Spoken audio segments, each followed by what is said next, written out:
जय जगन्नाथ समस्त को सप्रेम नमस्कार। आज मु आपण मानक गोटे उपादेय विषय कहबी अनुरोध करे कि वीडियो को शेष पर्यंत देखिए। जो माने मो चैनल को नुआ करी देखुचंती दया करी लाइक एवं सब्सक्राइब करिया को जेपरि न भूलंती। तो आरंभ करिबा। आजिर विषय मानव सेवा। समाज रे सुगुण जोगु मनुष्य प्रशंसित हुए और दुर्गुण जोगु निंदित होइथाय। मनुष्यत्वर परिमापक हेउछि सुगुण। दया, क्षमा, दान, साहाय्य और प्रेम मनुष्यर एक एक सुप्रवृत्ति बा सुगुण। सेवा सही परि एक सुगुण। यह एक स्वर्गीय प्रवृत्ति। जीवनर महत्व सेवारे ही विकसित हुए। यही सेवा मानव सेवा अटे। यथार्थरे कहा जाए मानव सेवा ही माधव सेवा। समाजर सबु मनीष समान नुहंती। धनी निर्धन, सबल दुर्बल, असहाय निसहाय, रोगी निरोग, स्पृश्य अस्पृश्य व्यक्ति को नहीं समाज गठित। समाज रे किए विलास व्यसन और प्राचुर्य भितर कालादिपात कला बेले अन्य केही मुठे खाइबा को पाए ना।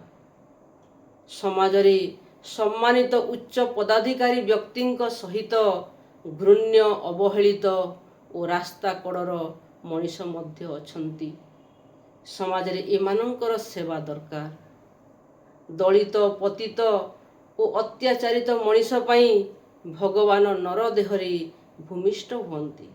सुतरां नर सेवा ही यथार्थरे ईश्वर सेवा।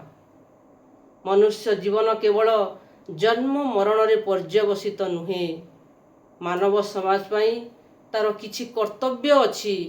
अतएव सामाजिक ऋण परिशोध पई मानव जातिर कल्याण रे जीवन उत्सर्ग महत् कर्म ओ कर्तव्य अटे। तेणु गोपबंधु भाषा रे मानव जीवन नुहई केवल वर्ष मास दिन दंड कर्मे जिए नर कर्म एका तार जीवनर मानदंड।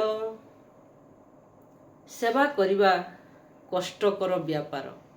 एथिरे कृतित्व लाभ करिबा कम लोकंक भाग्य रे जुटी। सेथिपाई व्यक्तिर अनेक सुगुण थिबा दरकार।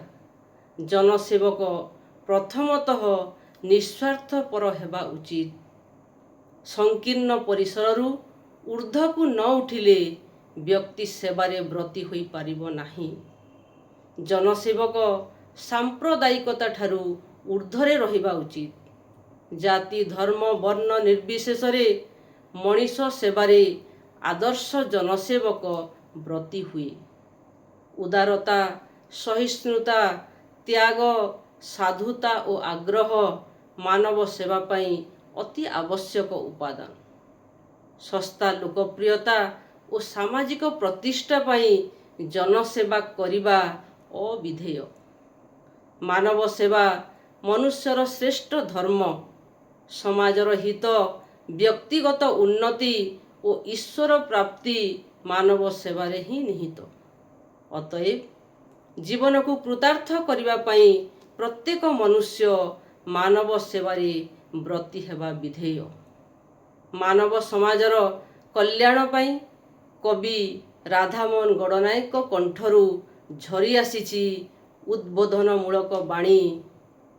विश्वर कल्याण आसे मरण जे करई बरण मरिए मरत पथे सेई एका लभई जीवन।